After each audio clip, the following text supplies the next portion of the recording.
Oi gente, eu sou a Duda e hoje nós vamos conversar sobre O Céu da Meia-Noite, livro de ficção científica apocalíptica da autora Lily Brooks Dalton. Este livro faz parte do nosso projeto Lendo Mulheres na Ficção Científica. Se você não conhece esse projeto ou perdeu algum vídeo, a playlist vai estar aqui em cima e aqui embaixo no box de informações.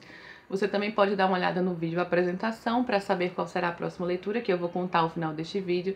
E a qualquer momento entrar conosco nesse projeto, basta pegar o livro e ler também.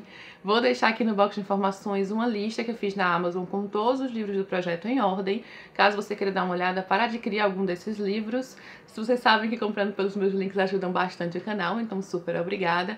Aproveita e já curte o vídeo aqui embaixo, se inscreve no canal se for novo por aqui, espero muito que você goste. E este vídeo vai ter um pouco de spoilers, tá? Mas um pouco mais para o final, eu aviso antes de começar. Então se você ainda não leu o livro, pode começar a assistir de boa para conhecer este livro aqui. Então vamos lá falar sobre O Céu da Meia-Noite, que desde o início do projeto era um dos livros que eu mais queria ler. Eu tenho essa edição aqui há um tempo, eu recebi pela tag curadoria na época, ou seja, uma curadora indicou este livro para os assinantes da tag, foi uma indicação especial, que por curiosidade foi justamente da Maja Lund, também uma autora norueguesa de ficção científica que nós já lemos no projeto, no livro Tudo que Deixamos para Trás, um livro que eu gostei bastante. E ainda vamos ler O Além do Oceano, então tudo se conectou aqui.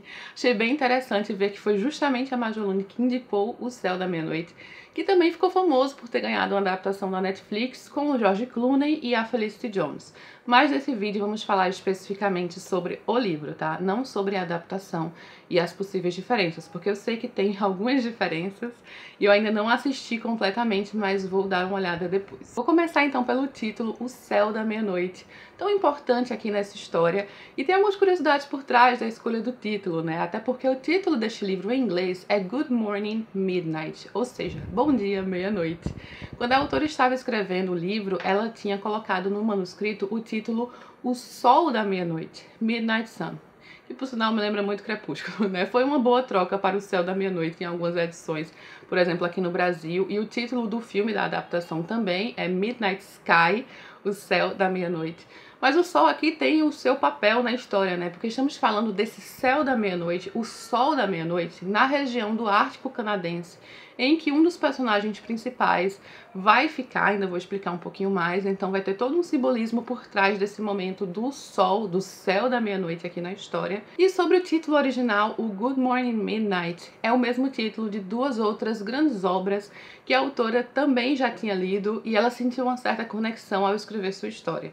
Uma delas é um poema da Emily Dickinson, uma poetisa muito famosa, e a outra é a Jean Rhys, uma autora da Dominica, que é uma ilha caribenha, que por sinal ela usa aqui no começo uma citação da Jean Rhys, logo no começo do livro aqui, que fala o seguinte: eu me afasto da escuridão lenta e dolorosamente, e lá estou eu, e lá está ele. A Jean Rhys, gente, é a mesma autora de Vasto Mar de Sargassos, que é um livro famoso que faz conexão com Jane Eyre. E eu acho curioso para uma autora escrever o livro e optar pelo mesmo título de outros dois livros. Aqui na revistinha da tag tem uma entrevista com a autora que ela vai falar que sentiu essa conexão. E ela diz justamente o seguinte: me pareceu que estávamos todas, de maneiras radicalmente diferentes, falando de caminhar de mãos dadas com a escuridão, com a morte e com o luto. Mas vamos então aos nossos protagonistas. Aqui a gente tem essencialmente dois pontos de vista que vão se alternar ao longo de todo o livro.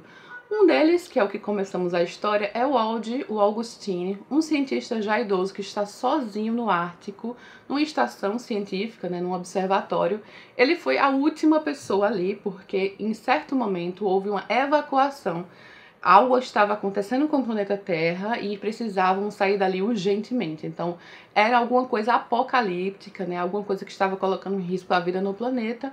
Não foi dito exatamente detalhes do que seria, mas o Aldi, já como uma pessoa idosa, sem família, sem conexões, ele simplesmente resolveu ficar no seu canto. Ele queria continuar ali. Até que ele se depara com uma garotinha, uma criança, a Iris, que foi deixada para trás durante essa evacuação. E ele se sente até irritado por essa responsabilidade que ele não pediu, mas aos poucos eles vão se acostumando com a presença um do outro e o relacionamento vai se desenvolvendo. Por outro lado, entremeado a este ponto de vista, a todo momento, nós também iremos acompanhar uma equipe de astronautas que havia saído da Terra há 2 anos.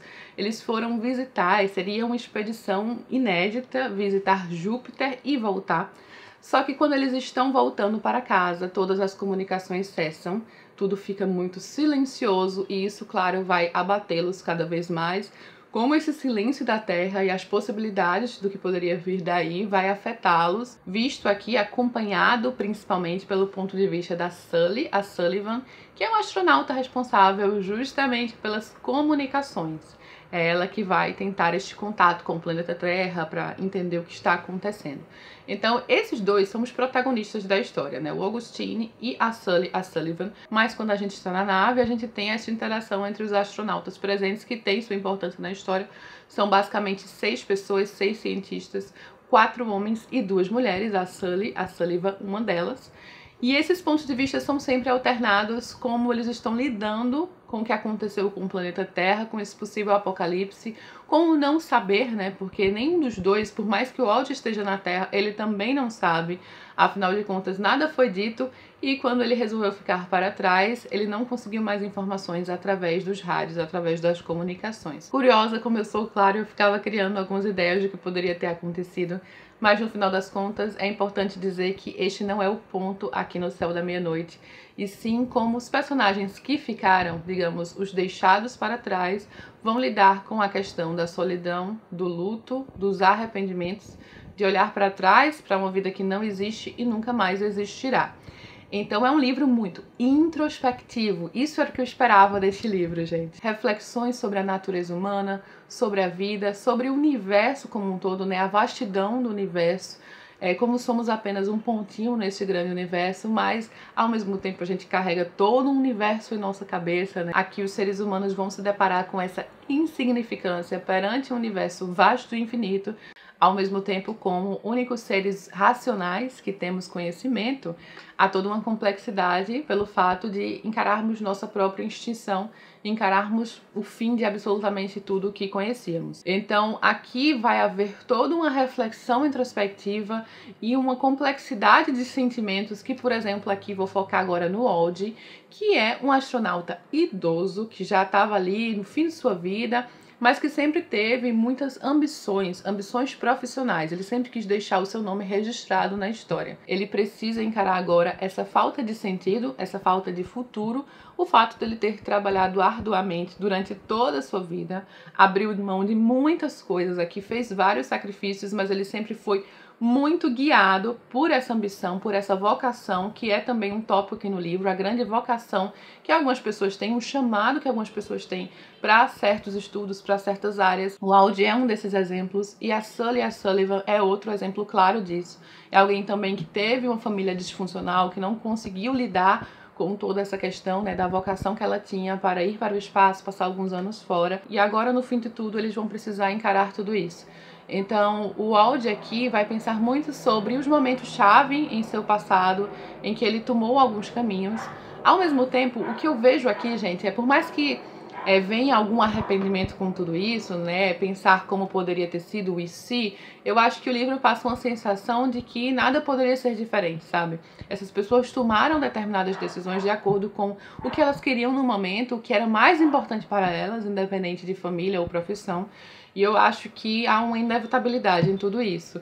Eu acho que o ser humano, normalmente, depois de tantos anos, pode ficar imaginando e se, pensar que a vida poderia ter sido diferente, talvez fosse melhor daquele outro jeito, mas a vocação aqui desses personagens é muito grande, o chamado que eles tiveram para trabalhar é muito grande, e obviamente aqui eles estão num momento em que não seria possível experimentar e vivenciar agora coisas que deixaram para trás, e aí entra aqui a presença da Iris junto com o Walt, uma criança que ele não queria ali sob sua responsabilidade, porque ele não é essa pessoa, ele não é alguém responsável por outra vida, ele nunca se considerou assim. Ele chegou a um ponto de se interessar por uma mulher, né, uma única mulher que chamou mais a atenção e foi foi o quase do seu casamento, né, de uma família, e essa mulher engravidou e ele não queria assumir essa responsabilidade. E essa mulher foi embora, ela também era alguém muito importante na área aqui, eles chegaram a trabalhar juntos e seguiu com sua vida e sua filha, que o Aldi queria que ela abortasse, mas ela não quis, então ela foi embora e foi criar a filha em outro lugar. Então ele não teve contato com essa filha. E agora ali com a Iris ele vai ter a oportunidade de cuidar de alguém, de ter alguém perto de si. E é aí que ele vai descobrir uma vastidão de sentimentos aqui. Ele vai descobrir coisas que ele não achava que fosse possível sentir, né? Ele começa a sentir uma grande conexão ali.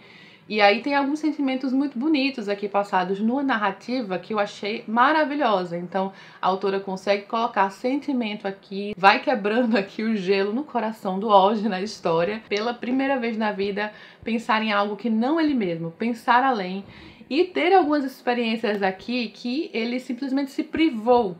Até coisas simples, gente, como aqui sair para pescar, né? Como ali montar e viver no agora. Não apenas olhando para as estrelas, olhando sempre para o universo além, mas viver aqui no agora e ter algumas oportunidades ainda de sentir algumas coisas que ele nunca sentiu. Então, sim, pode ser clichê falar isso, mas no livro é tratado de uma forma tão bonita, assim, tão tocante.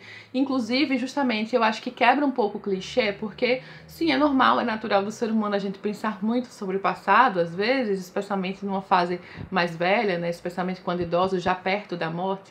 Mas eu não sinto aqui que poderia ser diferente, que o personagem chega num ponto de, nossa, eu não deveria ter trabalhado como eu trabalhei, deveria ter abraçado a vida de uma forma diferente. Então é isso que acontece, não foi pelo menos isso que eu senti aqui na história. São pessoas que se doaram pelo conhecimento e que agora no finalzinho de tudo isso não é mais importante, não há para quem deixar este conhecimento, então isso perde a importância aqui e elas vão parar para pensar no ser humano como puramente humanos, né? Nas conexões humanas e em tudo que será perdido.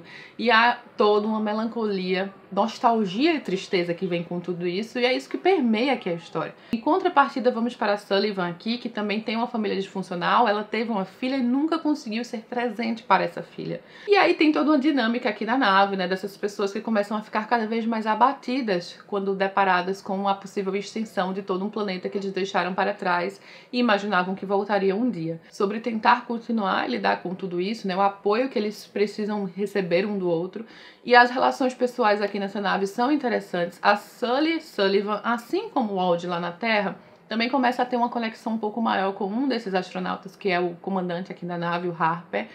E eles começam então a puramente jogar videogame, jogar baralho, claro, continuar com as coisas básicas da nave, mas simplesmente tentar se distrair através de entretenimento e relações pessoais para conseguir passar por tudo isso. E aí vocês percebem que é um livro muito pessoal, muito íntimo em tantos pontos. E enquanto eu estava lendo, eu fiquei imaginando na dificuldade que seria uma adaptação deste livro, né, já que ele é tanto na cabeça dessas pessoas. E eu tô curiosa, né, pra conferir essa adaptação, pra ver como fizeram. Mas eu acho que deve ser uma forma diferente de encarar a história, tá, gente? Porque como ele é tão introspectivo, ele deve funcionar de uma forma totalmente diferente no formato livro e no formato filme e adaptação televisiva. É um livro de solidão, solidão íntima, solidão completa, mas também é um livro de conexão. Quando a conexão acontece, toda a beleza que advém daí, né, como o ser humano precisa, necessita de uma conexão, como a solidão vai afetá-lo de maneiras irreparáveis muitas vezes. E a conexão aqui também vem possibilitada através, então, do rádio aqui, que é tão importante. Tanto é que a Sullivan é uma dessas personagens aqui responsáveis pela comunicação, e o Aldi também, desde pequeno, teve esse interesse nos rádios ali, ele sempre procurava pessoas, era uma conexão que ele gostava de sentir, mesmo muito solitário, mesmo uma pessoa que não conseguiu ao longo de sua vida se conectar com outros, ele gostava de saber que havia algo, havia alguém, né? E daí vem aquela diferença, né, de uma solidão calma e contemplativa versus aquela solidão esmagadora com uma completa falta de significado, já que agora o que será de nós? O que é o nosso amanhã? O que será da raça humana aqui? Então eu gostei muito das reflexões, da calma que a autora coloca aqui neste livro, de como os personagens vão lidando com esses sentimentos tão conflitantes em relação até quem eles eram, a como eles se reconheciam, a como eles se viam, e o fluxo de sentimentos que agora vai esmagar essas pessoas, né? De como eles estão sentindo agora, já que tudo mudou, já que nada será como antes. Então é muito contemplativo, é muito introspectivo. Eu sei que eu já usei essa palavra algumas vezes aqui neste vídeo. Nesse sentido, eu acho que não é um livro para todos, já que algumas pessoas podem procurar mais ação ou até mesmo procurar um foco diferente do que a autora vai trazer aqui. Agora eu vou abrir, gente, a parte de spoilers pra gente conversar um pouquinho mais livremente, tá? Então, se você não leu, tem 2 revelações aqui neste livro, tá? 2 grandes revelações que vem aqui nessa história. Pula, não assiste, vou deixar aqui um momento em que você pode pular só pra gente falar um pouco sobre a próxima leitura e ficar livre dos spoilers. Sobre essas 2 revelações aqui na história, talvez eu possa chamar de 2 reviravoltas, eu não acho que a autora deixe um grande mistério em cima dessas 2 coisas. Ela vai entregando aqui e ali pra gente já chegar nisso muito antes dela escancarar na nossa cara. Então sim, eu já sabia dessas 2, não foi uma surpresa quando aconteceu. Desde o primeiro momento em que a Iris apareceu, eu achei extremamente inverossímil o fato de uma criança estar ali. Estamos falando de uma estação ali científica num local extremo, apenas com cientistas, apenas com estudos, com pouquíssimas pessoas que precisavam estar ali. Quem deixaria uma criança para trás? Assim, eu não acreditava que essa criança fosse real. Nunca acreditei que a Iris fosse real. Então, eu li o livro inteiro imaginando a Iris como alguém da cabeça do Alde, como alguém que ele precisava, como um reflexo ali que ele precisava. É algo que o seu cérebro precisava para lidar com tudo, com o fim de tudo, com o fim de sua vida e com a sua solidão completa. E ele chega a dizer em certo ponto que a única coisa que o mantém vivo e seguindo em frente é a Iris. E aí eu pensava justamente, é isso que ele precisava e o seu corpo deu ali, sua mente, seu cérebro, claro, deu ali o que ele precisava, alguém ao seu lado. Então ele teve ali uma projeção de outra pessoa e justamente na forma de uma criança, alguém que ficaria sob sua responsabilidade, algo que ele nunca sentiu, algo que ele nunca experimentou. Então ele passa, obviamente, a ver na Iris a filha que ele não cuidou, a filha que nunca esteve com ele, e ele vai viver, então, esses sentimentos, essas sensações que ele poderia ter tido. Então era assim que eu encarava esse livro, essa história dos 2 a todo momento. E aí, quando começa a falar sobre a Sullivan, que ela nunca conheceu o pai, que sua mãe era brilhante, né, que trabalhava ali na área, também desde o início ali eu imaginei. Obviamente aqui a Sully é a filha do Augustine. Tudo bem, uma enorme, uma imensa coincidência aqui, uma liberdade poética que a autora se deu de colocar, digamos, quase as últimas pessoas da face da Terra como um pai e uma filha que nunca tiveram contato e nunca se conheceram. Mas deixando isso de lado, obviamente isso serve muito ao enredo e na emoção que o leitor tem aqui ao acompanhar essas pessoas quando se dá conta do que elas são um para o outro, né? Ou do que elas não foram um para o outro. Como na vida da Sullivan, essa ausência dele e também a ausência que ela sentia constantemente da mãe afetou sua vida, né? Afetou quem ela era também. A família disfuncional anterior refletiu uma família disfuncional posterior. E a ambição do pai também, né, essa vontade de conhecimento, e da mãe, também reflete ali na Sullivan. Eles têm coisas aqui em comum, né? Ela até fala ao final, quando eles conseguem se comunicar finalmente, sem saber que são pai e filha, ela chega a dizer que reconhece ali na solidão e na teimosia do Alde coisas nela mesma. Então eles têm uma certa conexão aqui, muito além. Eu não esperava apenas, eu realmente não esperava que eles não se reconhecessem. Eu achei, né, clichêmente, eu achei de forma clichê que a autora ia colocar aqui a revelação, aquele momento pai e filha, no fim de tudo, finalmente se encontrarem. Eu achei que ela faria isso, mas ela não faz. Fica um vazio, assim, a gente sente um pouco por isso, ao mesmo tempo eu acho que foi melhor. Pelo menos ficou menos clichê, mas doeu um pouco, assim, o fato deles não terem conseguido entender quem eram essas pessoas, né, deles terem conseguido se conectar, e foi quase, né, o Alde estava ali passando por muitas dificuldades, já prestes a falecer. A última página do livro deixa um impacto, mesmo obviamente quando todos nós já sabíamos sobre pai e filha, a revelação final, também uma revelação final que eu tinha chegado lá, porque tem um ponto aqui no livro, não sei se eu marquei, deixa eu ver se é esse post-it aqui, consegui achar, gente, é na página 197, ainda faltando o quê? Umas 100 páginas para o livro terminar, né? Tem um momento em que a Sully tá passando o dedo ali pela costura do monograma do seu traje, contornou a inicial de seu primeiro nome, um nome pelo qual nem Jack costumava chamá-la. Ela era Sullivan desde a faculdade. Sully para abreviar. Então é dito aqui claramente que existe um nome, seu primeiro nome, que ela simplesmente não usa, né? Que ninguém a chama por esse nome. E aí, ao final, na última página do livro, o comandante Harper vai chamá-la por esse nome, Iris. É uma última página que vai fechar aqui muito bem as emoções presentes no livro, né? O significado aqui dessas emoções e como elas esmagaram aqui esses personagens. E agora aqui finalmente a Sully vai ter uma oportunidade, ou não, de recomeçar, né? Então é aquele livro que ele não vai trazer outras respostas. Ele não vai dizer aqui como vai ser a vida na Terra, se será possível a vida na Terra, o que aconteceu com o planeta Terra, o que aconteceu com todos os seres humanos do planeta Terra.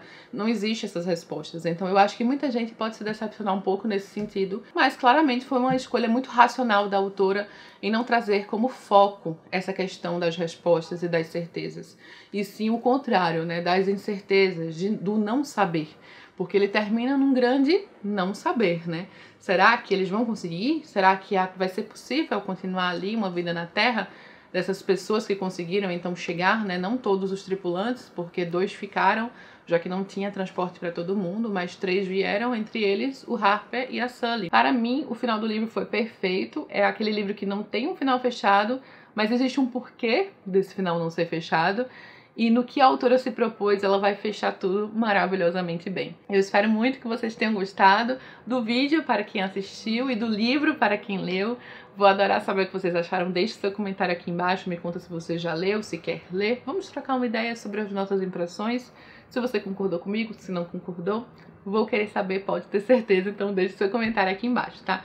Então, leitura concluída. O Céu da Meia-Noite, nessa edição lindíssima. O meu todo marcadinho, gente. A próxima leitura do nosso projeto, gente, estou empolgadíssima, será Os Despossuídos, da Ursula Le Guin. Nós já lemos 2 livros da Ursula no projeto Mulheres na Ficção Científica e foram 2 livros que eu amei, A Mão Esquerda da Escuridão e A Curva do Sonho. Chegou a hora dos Despossuídos. Essa é a capa antiga, tá? Tem uma capa nova aí, que é mais parecida com a capa da edição que eu tenho do A Mão Esquerda. Deixo o convite aqui para quem quiser ler conosco. Este aqui só vai sair no finalzinho de agosto, então tem bastante tempo para você ler, adquirir o livro com calma, começar a ler e a gente conversar daqui a um mês sobre nossas impressões de leitura. Eu acho que vai ser uma leitura incrível, tá, gente? Porque pelas experiências anteriores que a gente teve aqui no projeto com a Úrsula, não decepcionou de forma alguma. O link para compra vai estar aqui embaixo de todos os livros do projeto. É só acessar o link do projeto na Amazon, é da lista do projeto. E é isso, eu vou ficando por aqui. Beijo enorme a todos, muito obrigada por acompanhar o vídeo e até a próxima.